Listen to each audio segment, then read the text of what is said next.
ভাইরে ভাই, কি সিদ্ধান্ত নিলেন এটা? মাননীয় প্রধানমন্ত্রী তারেক রহমান সাহেব, আপনি কি সিদ্ধান্ত নিলেন? আর সত্যিই যদি এটা কার্যকারী হয়, মাননীয় প্রধানমন্ত্রী সাহেব তিনি যদি এটাকে কার্যকর করেন, এখন মাননীয় প্রধানমন্ত্রী তারেক রহমান সাহেব নতুন একটি অভিনব পদ্ধতি বেছে নিতে চাচ্ছেন। কি সেই পদ্ধতি শোনার পর আপনারা ধন্যবাদ দিবেন প্রধানমন্ত্রী তারেক রহমান সাহেবকে। যদি এটা বাস্তবায়ন হয়, আমার মনে হয় ব্যাপারটি চমৎকার হবে। আলহামদুলিল্লাহ, খুশির একটা সংবাদ। এটা গোপন একটা কথা, গোপন একটা সংবাদ। সারা বাংলাদেশের তাওহীদি জনতার জন্য একটা সুসংবাদ নিয়ে আমি আসলাম। এটা খুব খুশির খবর। রাজনীতিতে আবারও প্রফেসর ইউনূসের অবিশ্বাস্য খেলা শুরু। প্রফেসর ইউনূস খেলছেন, এটা এখন পর্যন্ত বাংলাদেশের রাজনীতি এটা নিয়ে তোলপাড় হয়নি, কিন্তু আমরা খবর পেয়েছি এখন পর্যন্ত একটা গোপন লেভেলে আছে, মিডিয়াগুলোতেও আসেনি। বিএনপির একদম যারা পর্দার অন্তরালের খবর রাখেন তারা জানতে পারছেন প্রফেসর ইউনূস কি জিনিস বিএনপি হারে হারে টের পাচ্ছে। কিন্তু আপার তো ভারতে যাওয়ার জায়গা ছিল, দাদার তো কোথায় যাওয়ার জায়গায় নাই, যেই কারণে ভারতের গোটা তরুণ জেনজিরা দাদার বিরুদ্ধে খেপে উঠেছে এবং ইতিমধ্যেই ভারতের নরেন্দ্র মোদীর বাসভবন দখল করে নরেন্দ্র মোদীকে ধোলাই দিয়েছে ভারতের জেনজি তরুণরা, যে কারণে এবার ভারতের নরেন্দ্র মোদীর রাজত্ব এবার ধসে পড়েছে। ফান্দে পড়িয়ে বকে কান্দে। এইবার শুভেন্দু পাগলা ফান্দে পড়ে গেছে, কোনো জায়গায় যাইতে পারতেছে না। জনগণ কিভাবে তার গাড়ি ভাঙচুর করতেছে, এভাবে তার বিরুদ্ধে প্রতিবাদ নিতে হবে, কারণ সে মুসলিম ভাইদের উপর অনেক অত্যাচার করছে। আমার নতুন বাংলাদেশ ভারতকে দেখিয়ে দিয়েছি। আজ যারা ভারতকে বন্ধু মনে করো এবং পাকিস্তানকে শত্রু মনে করো, তা প্রমাণিত হয়েছে কারা আমাদের শত্রু এবং কারা আমাদের বন্ধু। ভারত উত্তেজনা ছড়ালে দক্ষিণ এশিয়ায় নতুন রাষ্ট্রের জন্ম হবে। নাসিরউদ্দিন পাটোয়ারি, এই নাসিরউদ্দিন পাটোয়ারি আর এই তরুণরাই পারবে ভারতের চোখে চোখ রেখে কথা বলতে। আসসালামু আলাইকুম দর্শক, বর্তমান সময়ে রাজনৈতিক পরিস্থিতি বা প্রেক্ষাপটকে বিশ্লেষণ করে আপনাদের সামনে বেশ কিছু গুরুত্বপূর্ণ ভিডিও ফুটেজ নিয়ে হাজির হয়েছি।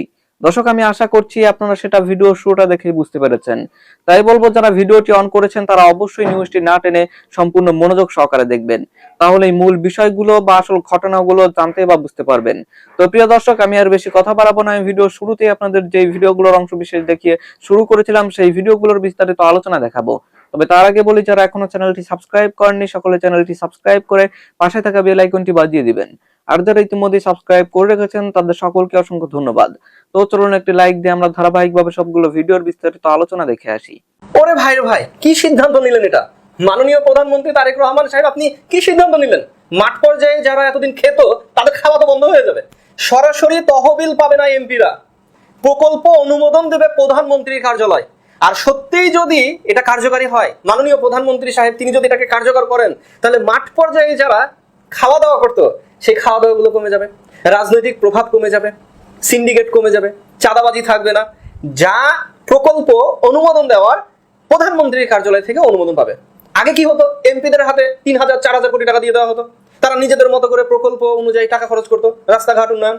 এবার যদি এই নিয়ম হয়, মাননীয় প্রধানমন্ত্রী তারেক রহমান সাহেব তিনি যদি এটা করে ফেলেন, তাহলে যাবতীয় যা প্রকল্প উন্নয়ন কাজের অনুমোদন সব কিছু আসবে প্রধানমন্ত্রীর কার্যালয় থেকে, বাজেট অনুযায়ী টাকা অনুযায়ী সবকিছু হবে প্রধানমন্ত্রীর কার্যালয় থেকে। ভাইরে ভাই, এতে করে মাঠ পর্যায়ে যেই দুর্নীতিগুলো ছিল সেই দুর্নীতিগুলো অনেকটাই কমে আসবে আশা করা যাচ্ছে। ভাই ব্রাদার, আপনারা নিউজের পাতায় দেখতেই পাচ্ছেন একটি অফিসিয়াল নিউজ, সরকারি তহবিল পাবে না এমপিরা, প্রকল্প অনুমোদন দেবে প্রধানমন্ত্রীর কার্যালয়। বাহ, চমৎকার। নিউজে বিস্তারিত কি বলা হচ্ছে দেখেন।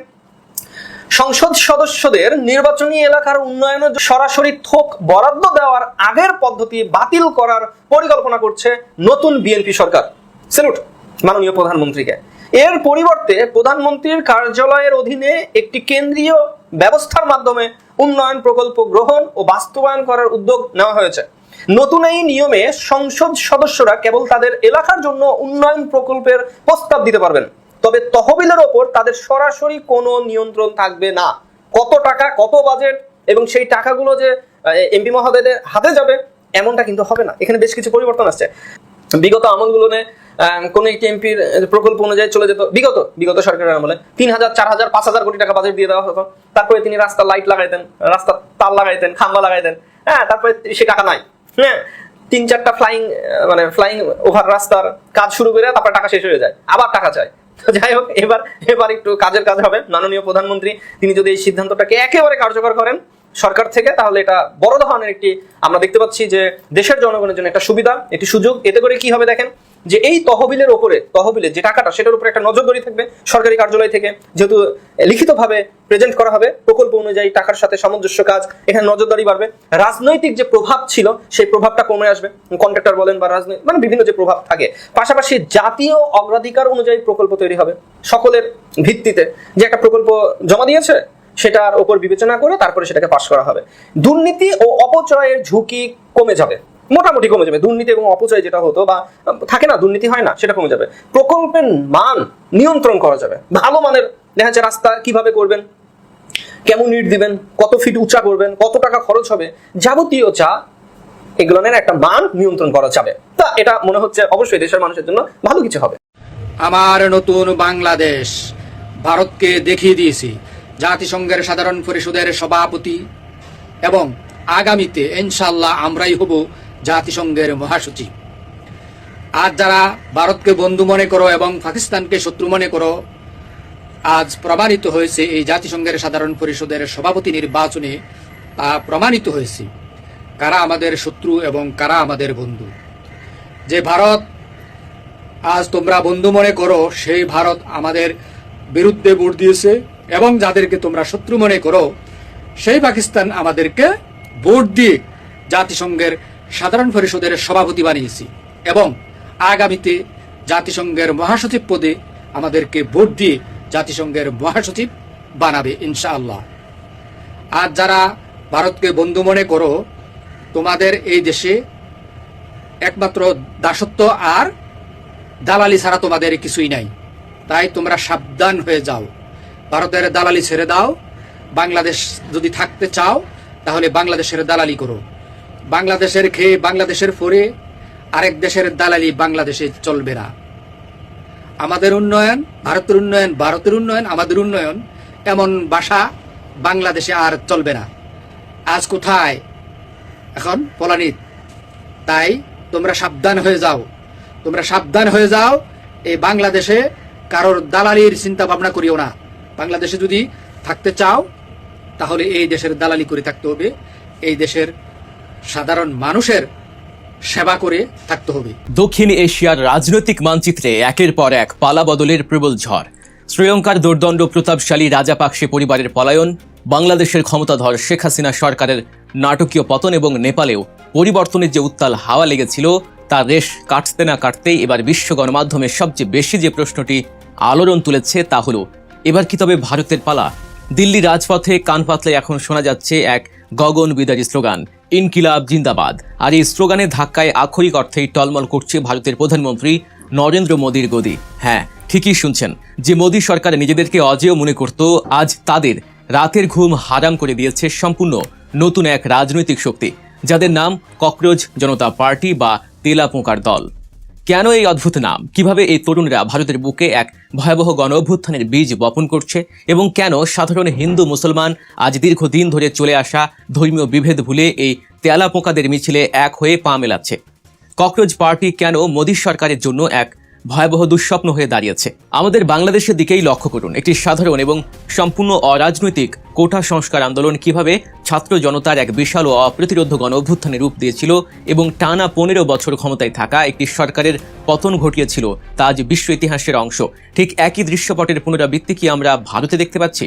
পরিস্থিতি কিন্তু তেমনই এক ভয়ঙ্কর ভবিষ্যতের ইঙ্গিত দিচ্ছে। ভারতের জেনজি বা তরুণ প্রজন্ম আজ চরম হতাশ, ক্ষুব্ধ এবং দেয়ালে পিঠ ঠেকে যাওয়া এক জনগোষ্ঠী। নিট পরীক্ষার প্রশ্নপত্র ফাঁস, শিক্ষা ব্যবস্থায় সীমাহীন দুর্নীতি, প্রশ্নপত্র কেনাবেচার কালোবাজারি এবং দেশের ভয়াবহ বেকারত্ব, এই ইস্যুগুলো তরুণদের ধৈর্যের বাঁধ ভেঙে দিয়েছে। তাদের এই পুঞ্জীভূত ক্ষোভের এক অভিনব বিস্ফোরণ হিসেবে জন্ম নিয়েছে ককরোচ জনতা পার্টি বা সিজিপি। বস্টন ইউনিভার্সিটি থেকে স্নাতক সম্পন্ন করা তরুণ অভিজিৎ দীপকের হাত ধরে শুরু হওয়া এই আন্দোলন প্রথমে ছিল কেবলই সামাজিক যোগাযোগ মাধ্যমের একটি ব্যঙ্গাত্মক বা মিম ভিত্তিক প্রতিবাদ। কিন্তু কে জানতো এই ডিজিটাল প্রতিবাদী একদিন মোদী সরকারের ভিত্তিমূলে চরম আঘাত হানবে। সুপ্রিম কোর্টের এক বিচারপতির তাচ্ছিল্য ভরা মন্তব্যের প্রতিবাদে বেকার ও অধিকার বঞ্চিত এই তরুণরা নিজেদের নাম দিয়েছে তেলাপোকা। কারণ তেলাপোকাকে যতবারই পায়ে পিষে মারার চেষ্টা করা হোক না কেন, তারা অলৌকিকভাবে বেঁচে ফেরে।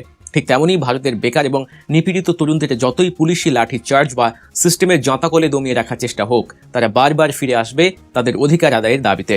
মাত্র কয়েকদিনের ব্যবধানে ইনস্টাগ্রাম সহ বিভিন্ন মাধ্যমে এই দলের অনুসারী ছাড়িয়ে গেছে 2 কোটিরও বেশি। এবার আসা যাক সবচেয়ে গুরুত্বপূর্ণ এবং স্পর্শকাতর আলোচনায়, যা ভারতের রাজনীতির মূল চালিকা শক্তি। রাজনৈতিক বিশ্লেষকদের মতে গত এক দশক ধরে নরেন্দ্র মোদীর নেতৃত্বাধীন বিজেপি সরকার ভারতে যে রাজনীতির চর্চা করেছে তা মূলত উগ্র ধর্মীয় বিভাজনের রাজনীতি। হিন্দুত্ববাদের ধোয়া তুলে হিন্দু মুসলিমের মাঝে সংশয় ও বিভেদের অদৃশ্য দেয়াল তৈরি করে এবং ধর্মীয় আবেগকে ট্রাম্প কার্ড হিসেবে ব্যবহার করে তারা বারবার ভোটের বৈতরণী পার হয়েছে। কিন্তু এবার সেই পুরনো অঙ্ক আর মিলছে না, কারণ ককরোচ জনতা পার্টির এই মিছিলে কোনো নির্দিষ্ট ধর্মের ট্যাগ নেই। এখানে তৃণমূল পর্যায়ের সাধারণ হিন্দু এবং সাধারণ মুসলমান কাঁধে কাঁধ মিলিয়ে হাঁটছে। ভারতের এই তরুণ প্রজন্ম আজ রাজপথে নেমে স্পষ্ট জানিয়ে দিয়েছে তারা আর ধর্মের নামে রক্তপাত, কাল্পনিক শত্রুতা, সাম্প্রদায়িক দাঙ্গা বা বিভাজনের নোংরা রাজনীতি চায় না। তারা রাম মন্দির বা মসজিদ নির্মাণের বিতর্কের চেয়ে নিজেদের কর্মসংস্থান, ফাঁস না হওয়া প্রশ্নপত্র এবং একটি মেধাভিত্তিক ও দুর্নীতিমুক্ত শিক্ষা ব্যবস্থা নিয়ে অনেক বেশি চিন্তিত। যে উগ্র হিন্দুত্ববাদের চাদরে ঢেকে মোদী সরকার এতদিন নিজেদের পাহাড়সম ব্যর্থতাগুলোকে আড়াল করে আসছিল, ককরোচ পার্টির তরুণরা আজ সেই চাদর টেনে ছিঁড়ে ফেলেছে। বেকারত্ব, চরম মুদ্রাস্ফীতি এবং শিক্ষা ব্যবস্থার চরম অবক্ষয়, এই নগ্ন সত্যগুলো আজ সাধারণ জনতার সামনে উন্মোচিত। হিন্দু ঘরের যে বেকার ছেলেটি দিনের পর দিন চাকরির আশায় দাঁড়ে দাঁড়িয়ে ঘুরেছে, সে আজ খুব ভালোভাবে বুঝতে পারছে ধর্মের নেশা তাকে দুবেলা ভাত বা একটি সম্মানজনক চাকরি দেবে না।